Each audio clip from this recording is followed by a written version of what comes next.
hand for the fantastic cat.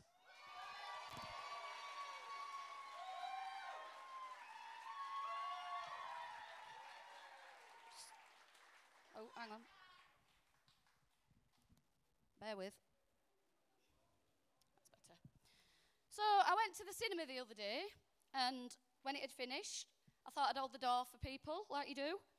Just as I thought the last one had gone through, what came through seemed to be the entire cast of Cocoon shuffling along as if they were heading back to the mothership to go to the home planet. Honestly, they took forever. They took that long that by the time I could let the dog go, I'd been added to the payroll and penciled in to cover Gary's shift tomorrow. Why is it always me? Honestly, it is. I don't know if any of you ever come across these women in supermarkets that insist on having the world's longest conversation about stupid things like how sore the boobs are after breastfeeding, or how long it took them to sit down again after they'd given birth, or how they'd had that many stitches they were considering taking a photo of it and sending it off as a demo for cross-stitch. Well, I always seem to get these idiots whenever I'm at the supermarket, and I did the other day when I went, and they were blocking the aisle and chattering away. Meanwhile, I'd got a turtle's head, which I'd not allowed stoppage time for because it was school run, and I'd got a fire burning in my pants and not the good sort. I needed that canister. So I'd had enough.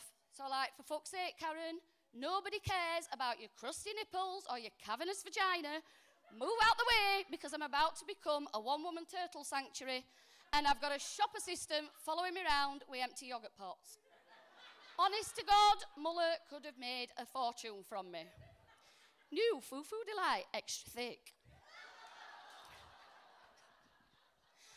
So they moved, obviously.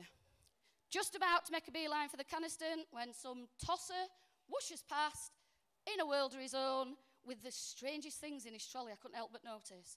He'd got four-leaf clovers, horseshoes, them stupid waving cat things.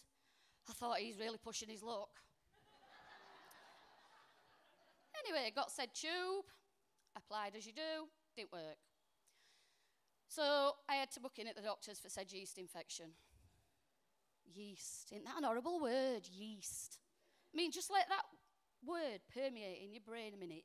Yeast. It's not good. If you've been lucky enough to never have thrush, I'll paint you a nice picture. So just imagine a nice dollop of cottage cheese fermenting on your windowsill in the sun.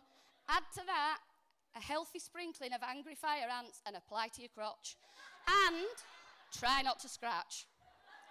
And you're kind of halfway there. So like I say, I had to book in at the doctor's, and I actually got in. So I'm sat waiting, my name comes up, room 2. Off I tootle to room 2.